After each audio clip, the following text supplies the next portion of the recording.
We saw some faces in here as early as like 9:45. So thank you all for being so excited and hyped up for this.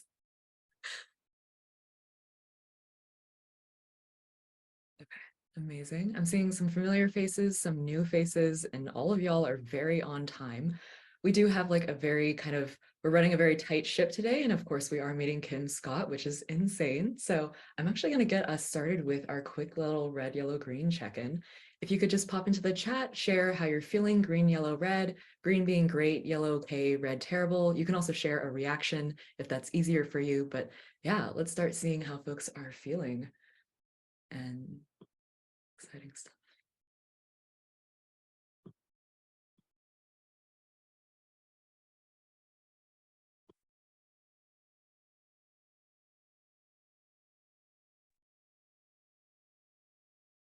Alrighty. We have a lot of folks joining as we speak. Oh, great. And we also have a grain caller recorder. We have Fathom note takers. Recordings will be provided after. But yeah, let's kick off with a quick little green, yellow, red check-in. So if you can just pop into the chat here, share a heart for how you're feeling, maybe a little reason why. You can also react inside the um, reactions button as well. And I can personally say I'm probably a little lime. I am a little nervous and stuff. I've been looking forward to this session all month. And so, yeah, very excited. Okay, I'm seeing a lot of greens come in as well. So we got some greens. That's awesome. It can be a little nerve-wracking. This is a larger group. So if we do have yellows, I see you, and it's completely okay to be yellow too. Oh, thank you, Dallas, for being brave and sharing our first yellow. Okay, we got some very tired folks. We do have folks from all sorts of time zones as well. So definitely a lot happening here. And okay, exciting. All right, awesome. All right, so if you just popped in, we're doing a quick little green, yellow, red check-in to kick off our book club. We got a few brave yellows. Thank you all for sharing yellows. It takes a lot of vulnerability to share this in such a large group, but we definitely see you here.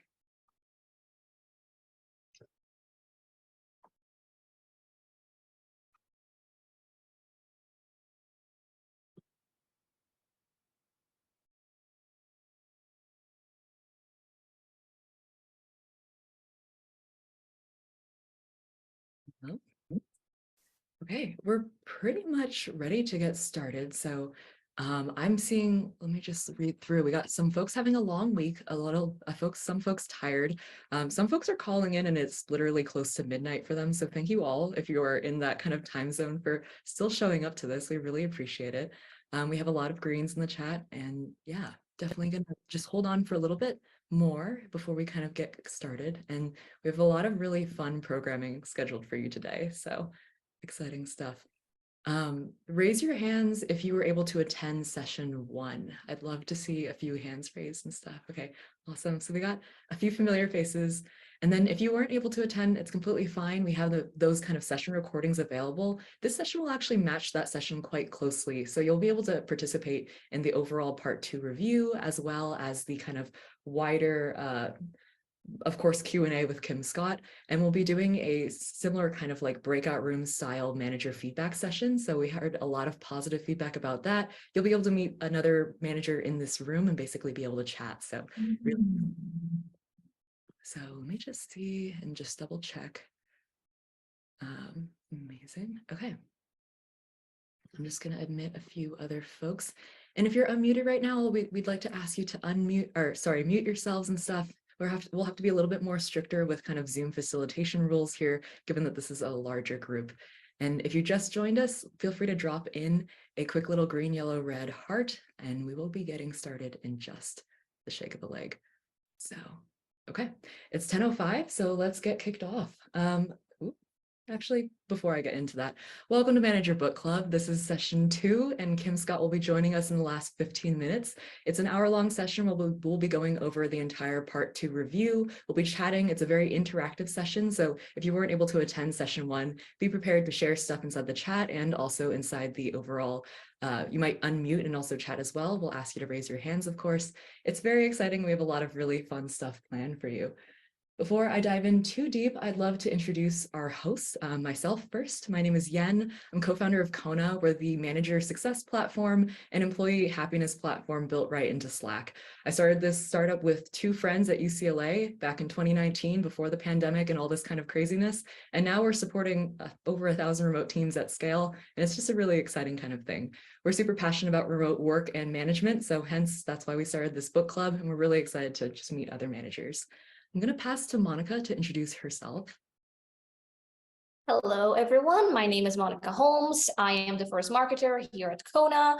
I read 100 books a year, so it's very rare that a book really sticks with me for a long time. And Radical Candor is one of those books. So I'm super excited to be discussing it here with you guys and Kim Scott herself.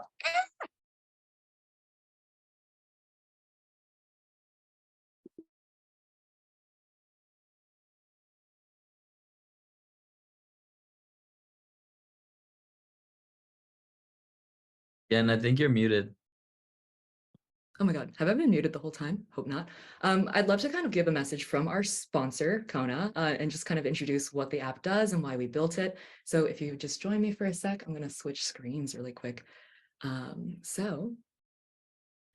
Kona, like I said, is the manager co-pilot in Slack, and we actually have a feedback feature that we just released that's very related to this group. So Kona, as you know, is named after our friend's Aussie Shepherd. It's a dog and basically a manager's best friend. You can use Kona to essentially guide you through feedback conversations. And so every week, Kona will actually ask about a certain situation that's come up, and it utilizes AI to basically have conversational advice. I can talk about a project maybe or somebody underperforming and basically give the example that I give more information about the context of the situation. So right here, I can talk about how I have a project coming up and my teammate is not delivering on deadlines. From there, Kona will be typing and actually giving me advice to learn more about the situation. They'll ask questions like what is causing your teammate to miss deadlines, any roadblocks and challenges. I can continue to give context and we can actually role play and walk through examples on how I can format that feedback better. Kona is trained on frameworks like Radical Candor, and so you could literally be workshopping and continuing to give feedback to your coworkers and work on this skill way past this book club and way past this entire event. So it's just a little sneak preview. We have a bunch of other habits in there, including red, yellow, green check-ins, one-on-one support, you name it. And it's a pretty exciting tool. You get 15% off by being part of this book club. So please let us know if you're interested and we can get you set up. So that was a really quick message from our sponsor. And then, yeah. As far as Kona being HIPAA compliant, I'll actually let my co-founder Sid, who's in the chat, just answer all those little questions and we can get started with our programming here. So excited. All right, we actually need to start with a group photo. Sorry, I'm a little bit nervous, like I said, but let's get that group photo in and you can all post it. We'll be sharing this group photo at the very end. So you can just say like, hey, I was there. So I'm going to stop sharing and big smiles. Bring your book if you have it on your desk and stuff. We can give everybody a second to grab their books. And yeah, let's get that photo in.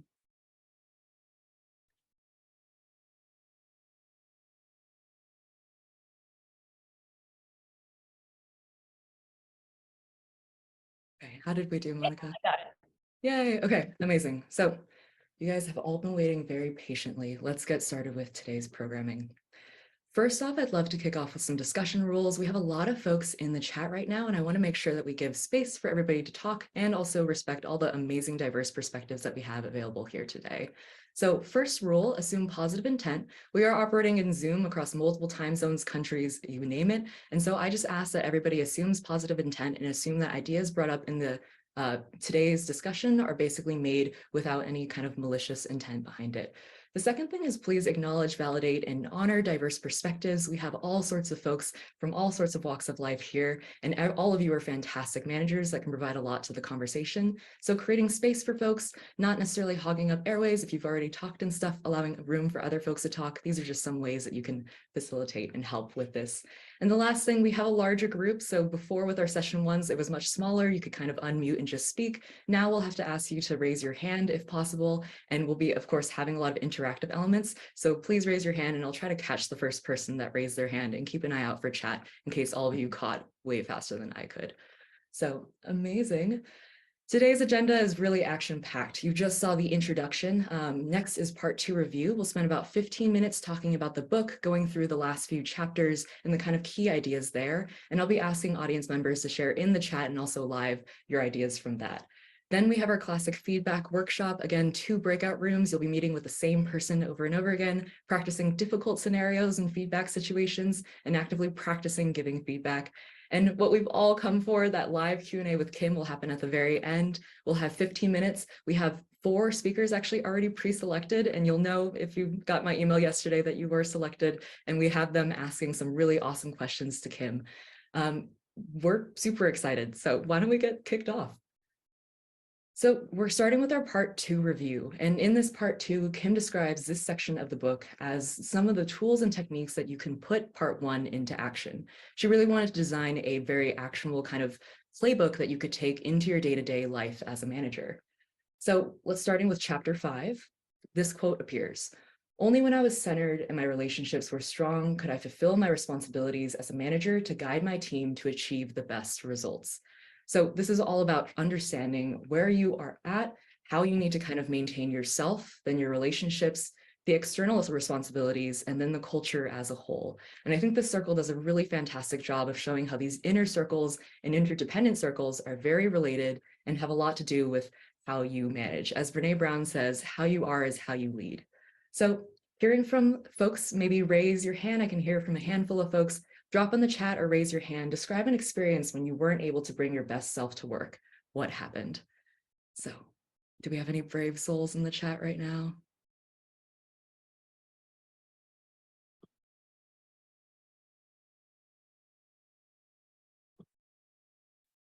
I know it's really scary, so I can start with the first example. I think whenever I don't get enough sleep, so anything like 7 hours or below, I definitely know that my attention is shot. I know that I'm not able to really speak up and verbalize my thoughts as coherently. And so it's really important that I'm able to take care of my sleep. And that's very correlated with how I manage stress, how well I'm eating, whether or not I have routines for my phone, all of that good stuff. Aniko, please, do you want to share as well? Thanks, Yan. Yeah, well, I think it's also quite common when some family issues are coming up. So mine was also when my father got sick, and luckily my manager was really, really there for me. But also Kim just talks so much about showing up for your people when they are not their best selves and just adjusting to their timeline. So I think, yeah, family stuff, when that happens, that definitely influences our best selves. Definitely, definitely. And taking one more answer from Angela, go for it. Or I guess I'll go there. Dealing with layoffs for teammates and having to navigate those decisions and remain supportive to those around you who are not aware of what's coming. It can be really challenging to put relationships first and keep everyone top of mind in those scenarios. Definitely.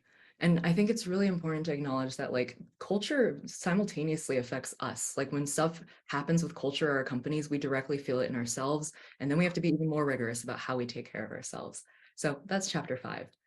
Chapter 6, guidance is the atomic building block of management, but it is profoundly uncomfortable for most people.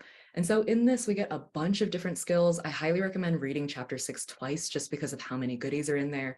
But predominantly, we get this great chart, a chart that allows us to check off whether or not we've actually been able to give proper guidance on a regular basis to and from our coworkers, as well as encouraging inter-guidance between folks.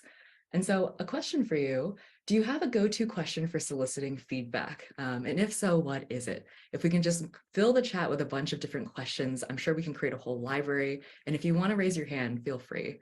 But what are your go-to questions for soliciting feedback?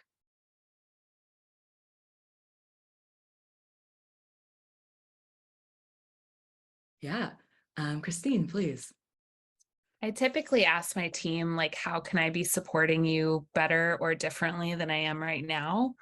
And that tends to elicit a pretty good conversation around what I can be doing differently. I think earlier in my leadership career, I used to just ask, like, hey, do you have any feedback for me? And that puts 100% of the effort and the onus like on the person that you're asking. And I never got really any feedback when I asked that question. Yeah, absolutely. I see Ryan, your hand was raised too. Did you still want to share? Yeah, I was gonna just kind of say something similar. Like, I don't have a specific like feedback request that I use a lot, but I try to always make it as specific as possible because I've just found, yeah, when you ask, what, even if, no matter how you ask it, if you just ask for feedback in general, it's like they don't know where to start. They don't know what the parameters are. So I always try to ask, like, could I have done this presentation better? Like, what do you think about my cadence in the presentation? Or like even just asking about a specific project will often help. And as much as possible, I try to give frameworks. Like I use one called camps for one-on-ones, and they can rate you on 5 different elements of one-on-ones. And that's where I get the most detailed and specific feedback because they have like a framework to work within. I love that. And also you're getting ahead of us because the next question is about one-on-ones. So keep more one-on-one advice and thoughts in your pocket. We have a huge library that we might actually publish into its own resource just for book clubbers, but I'm just going to rattle off some of the questions I see here. Alexa says, how can we do this better next time? Victoria says, is there anything I can do to make your work easier? Liz says, what's one thing I can do to make your job better or easier? Mary says, how can I be helpful? What's new, better, or different? And then skipping down to the bottom here, just for sake of time, Megan says, are there any roadblocks you're facing with a project deadline or whatever the case may be? And then asking and discussing to help. So there are as a whole library for you, write them down, save it. We'll have that resource for you as well. But just know all your fellow managers are thinking about this, and being able to solicit feedback is one of the most important things a manager can do. So let's skip ahead to chapter 7. Ideally, you want everyone on your team to achieve exceptional results. To understand what motivates the different people you work with, you need radically candid relationships with each of them.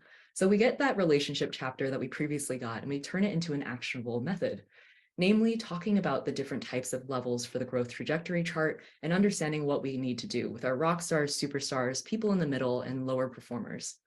So asking this now, do you know the balance of rock stars and superstars on your team? And how do you think about the growth for different people? I'd love to take hands for this one. It's a little bit harder to explain this over chat, I'd imagine. So if I could get 2 hands, that would be fantastic.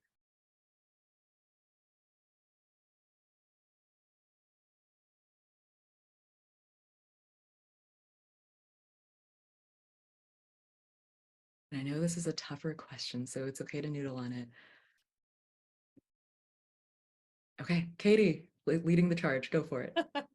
I really like to talk to my team about what motivates them in like a bigger sense. Is it seeing the impact of your work? Is it working in a community-based space? Is it producing work? And then trying to connect the work that they're doing to that, whether it be on a growth trajectory or just really digging into what they're great at as a rock star and furthering those skills. I love that so much. That is fantastic. Anybody want to piggyback off of that? I have one thing where I think I feel like it's easier with superstars, like where you can challenge them, like, with different responsibilities and all of that. Whereas rock stars, sometimes I feel it's very tricky, where you have to, like, I feel like it's like more of balancing between the rock star and the leadership, like, oh, what this person is doing new this year, or why the performance is like the same, or like, why, what even if they don't want to be promoted to more than senior engineer, or they want to be there, which is great, they're working at their best, but what are you doing, how are you challenging them differently every year, like, that's the growth part for I think rockstars is where I feel like a little bit sometimes tricky, but I feel like it's very easier for me to manage superstars. Yeah, definitely. I love your point too of just creating unique challenges for rock stars and not counting the fact that those challenges may look different than with superstars. So and I'll take one last hand from Gareth. I think I saw your hand up earlier. Yes.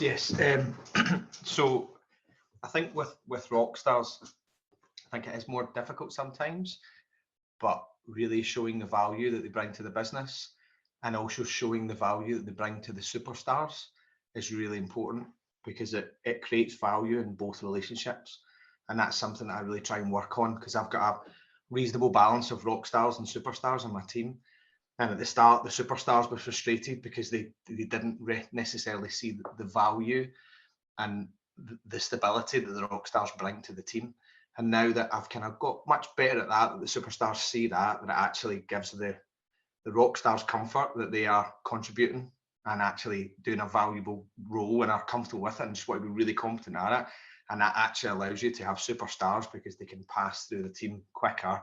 You can't do that without the rock star. So I think explaining that to the team and getting them to see each other's value has certainly helped me and helped with the dynamics between the two different camps. I love that, Gareth. And I think a really important point there, it's not enough for you to understand the value of the different types of roles. Make sure that you educate your team as well and point out those different key strengths. I think that's a great way to motivate your team. I'm also seeing Kyle, thank you for sharing that awesome resource. Check out the chat for Kyle's career ladder example. I think that's fantastic. So finally, let's move on to chapter 8. Now you get to use the gift of radical candor, all that freed up time and energy to focus your team on achieving great results. So this is where we actually get to take the get stuff done wheel, and Kim gives us actionable different types of processes and items that we can really implement into our day-to-day work. A lot of these you'll recognize as things you do already, things like Kanban boards, no meeting times, all hands meetings. Thankfully, these have become best practices for a lot of companies. And speaking of best practices, I'd love to know, how do you approach a one-on-one? So you can throw in your favorite one-on-one questions into the chat or throw in some tips. I'll be able to take 3 hands for sake of time. So if anybody wants to share their one-on-one hacks, please tell the crowd.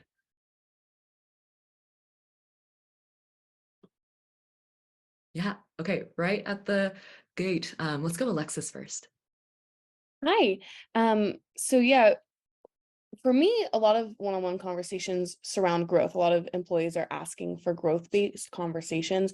They want to be, leveled up in their career. So typically I like to ask questions like, have you had, or what time have you had to spend time on shadowing other engineers, or spending time on your own growth for your personal goals to hit your own OKRs? So just asking them that question on how they're building up forward, so that the accountability is also on them as well.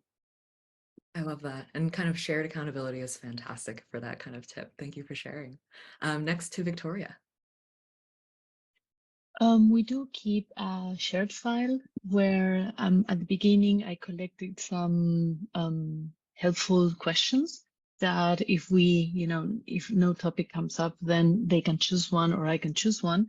And we keep notes of like rough notes of what we speak on the one-on-ones, and that keeps us accountable, especially me.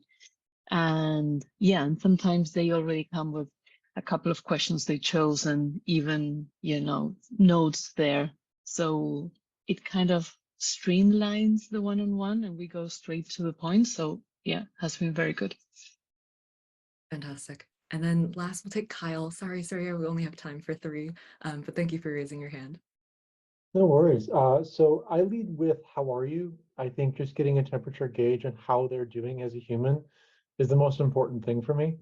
I follow up with the very simple question of what would you like to talk about?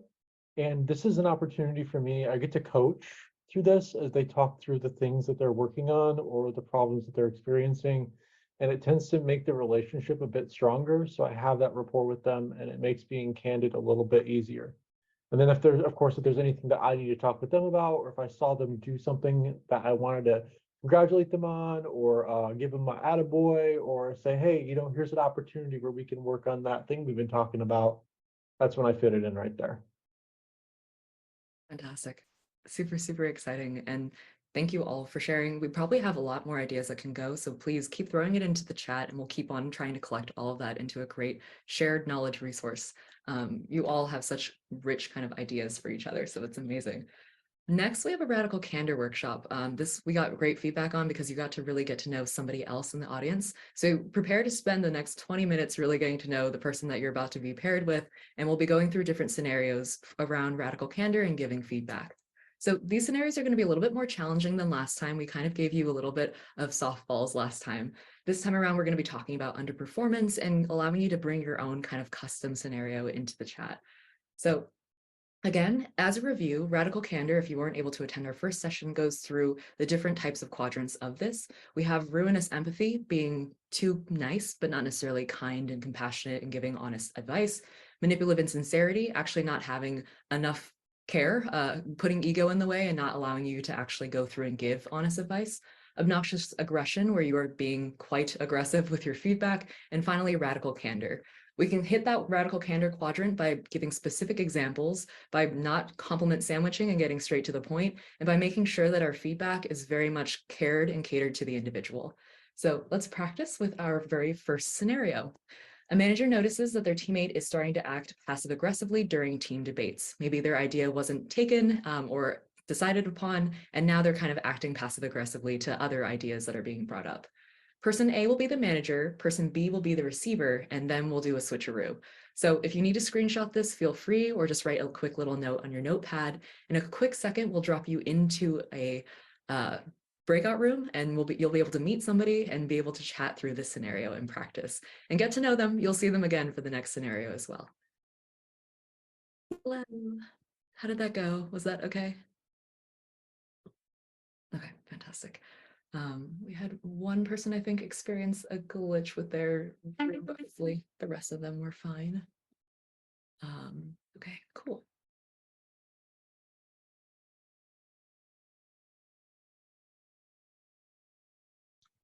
Hello, hello. Okay, if I can get some thumbs and stuff, how was that? Was it helpful? Good. Okay, cool. Good discussions there in practice, hopefully. All right, a lot of folks are coming in. Amazing. If I could get some thumbs, how was that? Was it good? Helpful? Were you able to go through a scenario? Okay, fantastic. Yay, I'm so glad. And yeah, you're gonna get to know that wonderful person you're with already. Katie, I see you, and I think we might have like butchered your room. I'm sorry, so we'll add you to another room, and that'll be a group of 3. But this next one is a create your own scenario. So this is where you can bring something up that maybe you're dealing with, and you can workshop that, or maybe come up with something completely random that has nothing to do with reality. So we can do that for our next session, jump into that same breakout room, and we'll give you another 10 minutes. And when you get back, most expect Kim Scott to be in the room. So mentally prepare yourself for that as well. Hi, Kim. I'm so sorry for making you watch 16 versions of that same. No worries. It's actually a very effective ad. It was it was awesome about the first 5 times. You're so hilarious. I was also making a bet as to whether or not you'd be wearing your classic orange jacket that you wear to I always wear it, but it is really hot here today. So I have my orange shirt. Okay, amazing. Well, thank you so much for making the time for us. First off, I have not stopped fangirling for the past month. So yeah, it's really surreal to be talking to you. Thank you so much. It's great to be here. Amazing. And I would like to introduce you to my teammate Monica, as well as my co-founder Sid. And Surya, hey, how's it going? How are you all? Doing really well. Yeah, Sid. Hey, Kim, good to meet you. Great to meet you. Fantastic. Awesome. So we actually have folks in breakout rooms actively doing a Radical Candor workshop right now. Oh, good. So what is the exercise they're doing in the breakout room? People are coming up with their own scenarios that they're dealing with at work and trying to explore how they can do a Radical Candor kind of style. That is such a great way to do it, I think, just to like sort of get real about what's happening. Exactly. And my final request before I forget, but if you know any other authors, we just recently got confirmation from Julie Zhou to do Making of a Manager for our next kind of yeah, which is fantastic. But if you know any authors that might be interested in our book club, please let us know. Yeah, Building for Everyone by Annie Jean-Baptiste is amazing. Build the Damn Thing is another great one, and Russ Laraway's book, When They Win, You Win. Amazing. So happy to, if you follow up with me in email, I'll make those introductions.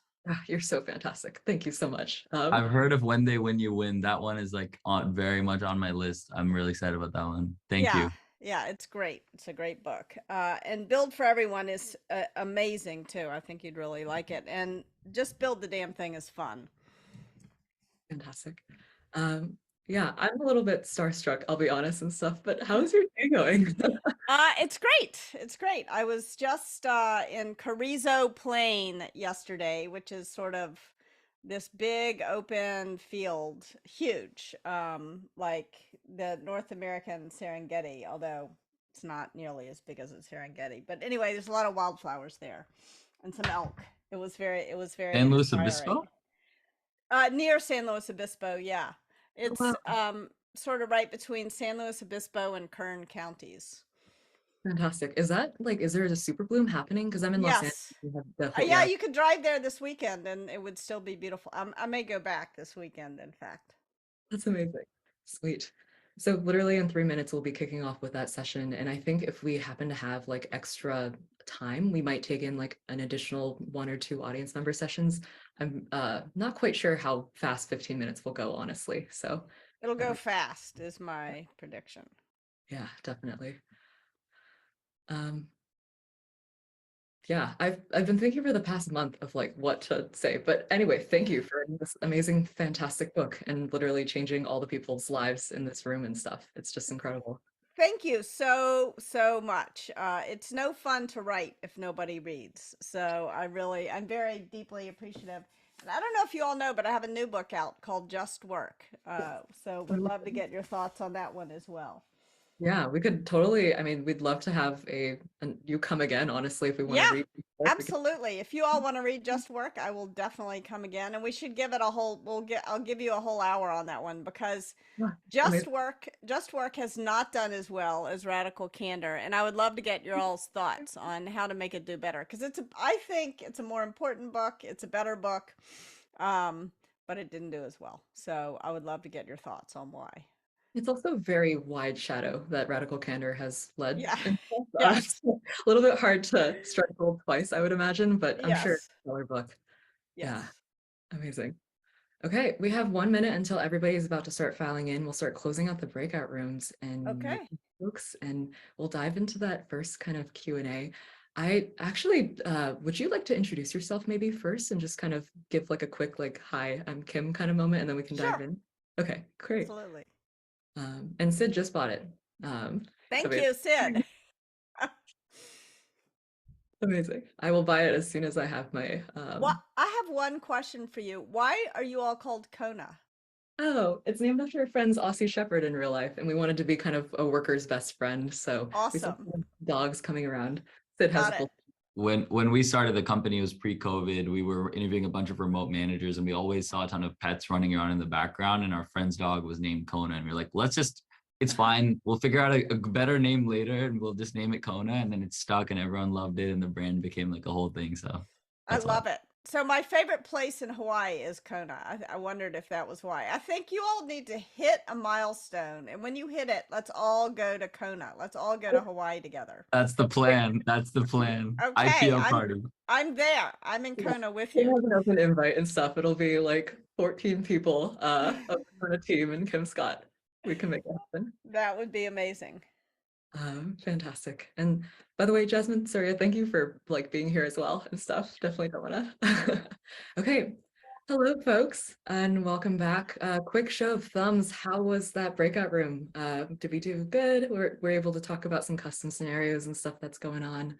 Fantastic. And out of respect for the speakers that were chosen, I'd love to have folks mute. So when you kind of get this message, if you could mute your cameras, that would be mute your microphones, that'd be fantastic. Quick show of thumbs. How do we do? How was it? We're good. Okay. Kind of awkward. Okay. Cool. Okay. Fantastic. And if you're seeing me, you probably also are seeing Kim Scott in the room as well. So Kim Scott is here. If everybody could mute and also give a little wave and stuff, we're going to dive into Kim's live Q&A session. We've selected a few folks to speak. You probably got my email pretty late yesterday. So let's kick this off. Kim, would you like to introduce yourself first? Sure.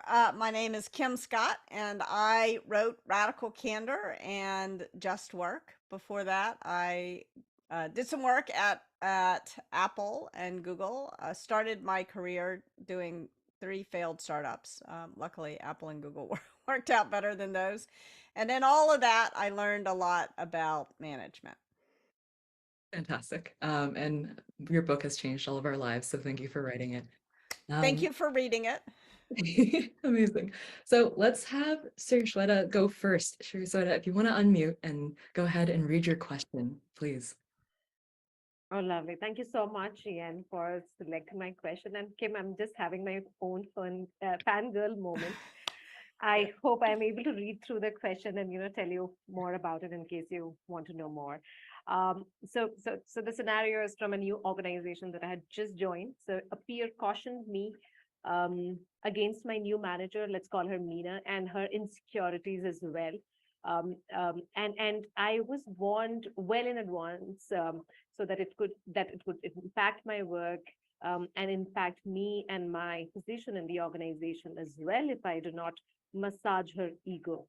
Now, when there was a chance for me to give feedback to Meena, because she had come to me and asked for my feedback in one of the other ones, I chose to keep quiet and share my frustration, not with her, but with other colleagues. So my question is that how could I have given her the candid feedback without turning her hostile towards me, which eventually had actually happened?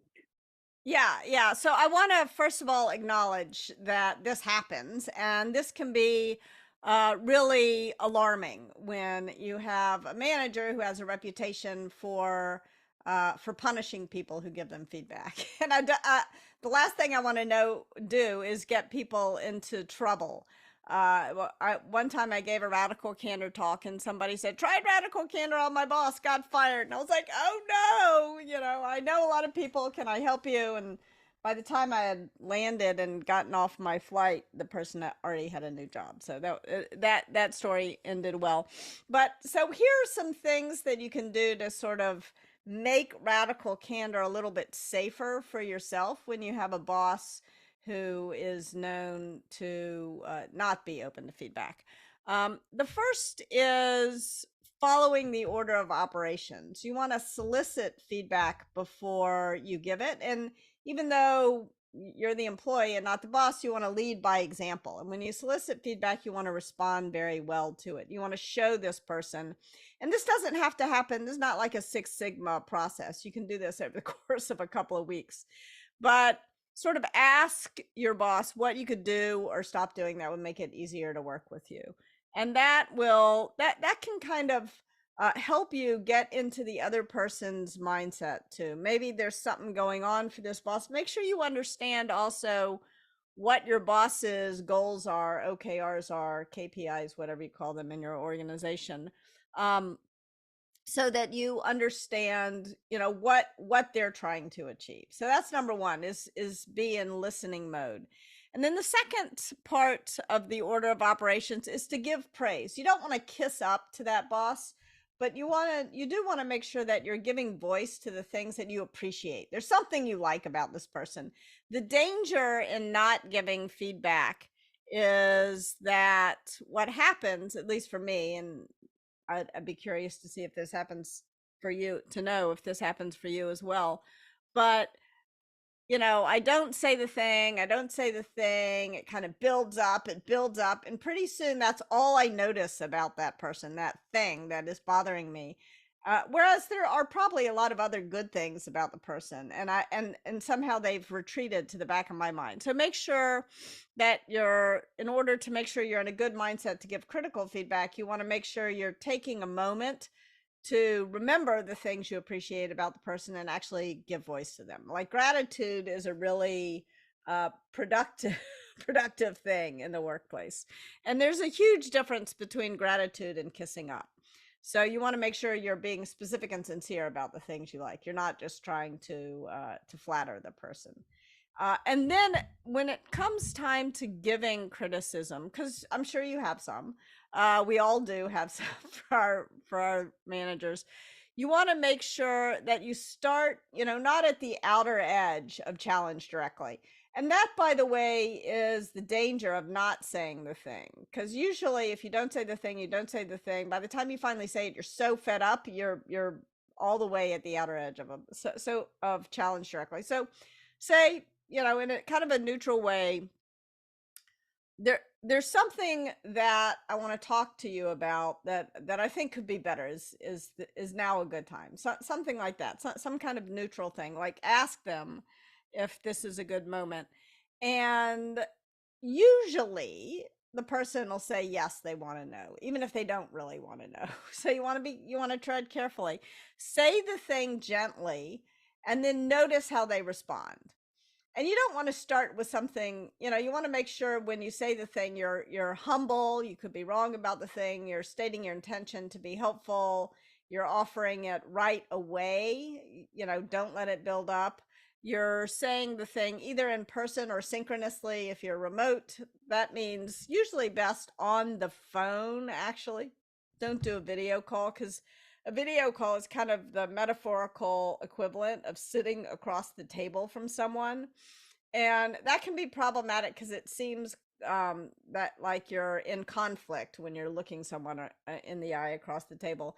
And it can also be problematic because we misinterpret each other's facial expressions and body languages. So pick up the phone and like listen to what the person said. Listen to how the person is responding. Listen to the words they're using. Don't try to, there may be more noise than signal in facial expressions and body language, especially if that person just a little square on your screen. And then if the person seems, by the way, don't try to predict how the person's going to react. The person may be sort of sad or mad, but or they may brush you off, but they also may be grateful. So remember that more often than not, the person is just going to say, "Oh, thank you for letting me know that I'll fix it." But if the person is sad, that's your cue to move up on the care personally dimension. If the person is mad, if the person seems mad, that also is your cue to move up on the care personally dimension. But it's kind of hard to care personally about someone who seems mad or is yelling at you, or especially if that person is your boss or has power over you in some way. So you want to make sure that if the person does seem mad, and you feel mad back, when furious, get curious. Just write that on a little post-it. When furious, get curious. Like, why is this person so mad? So you can say something like, "Gosh, it seems like I didn't say that very well. How could I have said it better?" Or do you just disagree? If you disagree, that's okay. Like, we're having a conversation. That's why you want to start humbly. So that's what to do. Those are some ideas about what to do if the person is sad or mad. And don't sort of assume that the person is a lesser mortal or shut down the feedback if they seem sad or mad. I mean, extend a little grace to the person, because think about the times when you've gotten feedback and you felt a little sad or mad. Like emotions are part of this equation. So don't assume because the person is emotional, they're shut down the feedback. It just means that they care about their work, and that's a good thing. Now, sometimes your boss, if they're defensive, will just brush you off. "Oh, it's no big deal. No, that's not what happened." And then you have to march out further on the challenge directly dimension, and probably further than you're comfortable going, until you actually get through to them. Or you can decide, if they just brush you off, that you may want to look for a new boss, that this is not going to work out. So those are some ideas. There was a friend of mine who worked for a boss on Wall Street who had a reputation for being the biggest jerk on Wall Street, which was frankly saying something. And she adopted this mantra with him: "There is only love." And what she meant by that was, if he did something that upset her, she wasn't going to talk to anybody else about it, even her own husband. She was going to talk directly to him. But first, she was going to remember to ask him for feedback, and she was going to remember to share the things, express the things that she liked about working for him, that were good about working for him. And then she was also going to tell him directly. She wasn't going to talk to other. And I can't say it was the best experience of her life working for this guy, but they made it work. She made it work for her. So that was a long-winded answer to your question. Do you have other thoughts? Do you want to No, I probe any think I part of just it? love, no, Kim, I loved all the ideas, especially I was just continuously making some notes as well.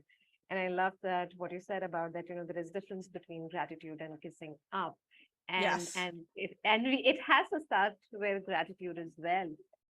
Because as much as we want to express our emotions, probably I was not in the right frame of mind myself, but I'll have to remember that, how can I bring up the best things first and then get into the critical part of it? Otherwise, I would have lost it already. Yeah, when I have coached people who've had managers who have that kind of reputation, very often they already have one foot out the door without even realizing it. And my advice to them is, if you've already got one foot out the door, that means you could leave. And so take some risks and see if you can work it out with this manager, because it's easier if you like your job, it's easier not to leave, right? Lovely. Yeah. Thank you so much, Kim, for that really rich answer. We'll go past to Victoria next. Victoria, did you want to unmute and ask this question? Yes. So since I read the book, which was a huge wide opener, I started implementing it both at work and in my life relationships. And I got very good results so far. But whenever I pitch this idea to my management so that we could maybe expand the concept or the framework to other managers, I tend to get this response of, well, we're not here to do therapy. Like, if people have an issue, they might as well deal with it.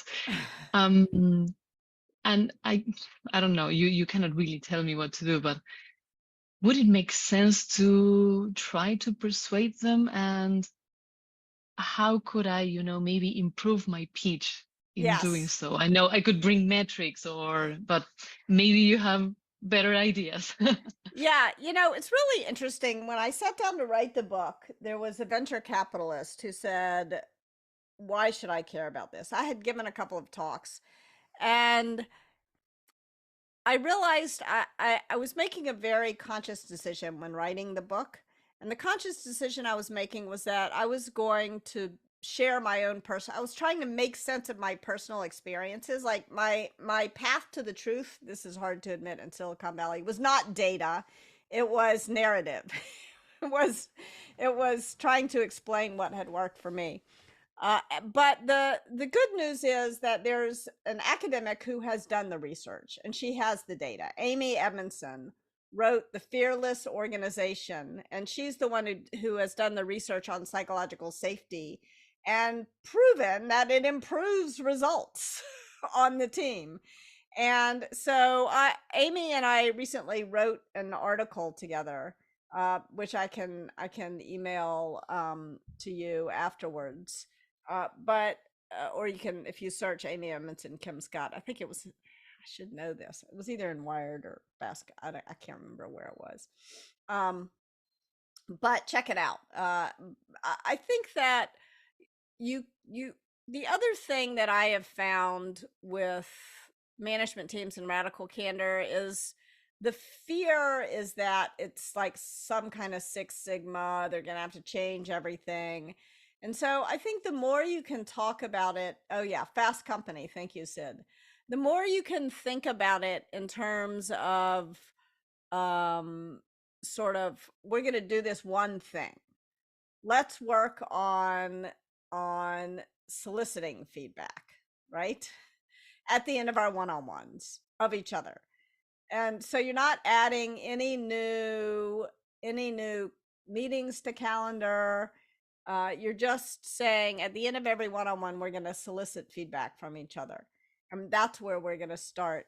And that's going to help build a culture of psychological safety, which has been proven to improve results.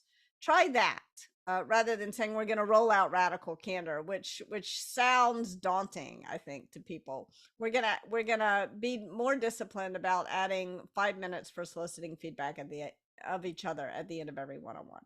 Try that and let me know what happens. I'd be curious to learn. Thank you so much. I will do. Yeah, Thank you. It's a great question. Something I will confess to you, maybe this will make you feel more compassionate towards your towards your management, because that's a frustrating thing to hear. But I will confess to you that I did the same thing actually, or a similar thing to one of my employees at one point. One of the people on my team was named Russ Laraway. That's still his name. And he came to me and he said, I want to do a training. I want to bring everyone on my all the managers on my team to learn how to have get to know you conversations with their employees. And frankly, I kind of rolled my eyes. I was like, oh, come on, Russ. We're not going to fly 150 people from all over the world to California to learn how to have get to know you conversations. And yes, Russ's book, by the way, is called When They Win, You Win. That might be a good way for you to, to share this with your management team as well. And Russ persuaded me that people, A, didn't know that was part of their job, and B, didn't know how to do it sometimes, how to have get to know you conversations appropriately. And he explained to me that in the Marines, a big part of the leadership training was how to take care of your people. And I was like, who knew that the Marines had all this great touchy-feely management training? But they do. So yes, so I recommend his book. And his book, the part of this, well, the whole book is great, but I especially love the part of the book on career conversations. That might be another path then. So take a look at that and either do one or the other, not either career conversations or 5 minutes of soliciting feedback at the end of your one-on-ones. Amazing. And I think we have a new book club pick lined up. Yes. You know, Russ. Yes, Russ is great. I'll reach out to you about that. We are technically 3 minutes over. Kim, I know you have a very busy schedule. Do you have a hard stop? Would you be open to doing one more question, or how do we feel? Let me just look at my calendar. I never know what I'm supposed to do next. Oh no, I do have a hard stop. I gotta jump. Well, thank you so much. But I'll come back. We'll take the next couple of questions when I come back, and we'll also maybe talk about Just Work if you feel like it. Yes, exactly. We can totally do Kim's next book, Just Work. If you haven't seen already, please buy it off Amazon. It is fantastic. Kim, thank you so much for being with us today. Thank you all so much. Really enjoyed it. Take care, everyone. Thank you. And thank you all for attending. Have a great day. Be well. Thank you. Bye-bye. Hello. Thank you. Thank you, everyone. Thank you, Kim. Thank you. Bye-bye. Thanks, guys. Bye-bye.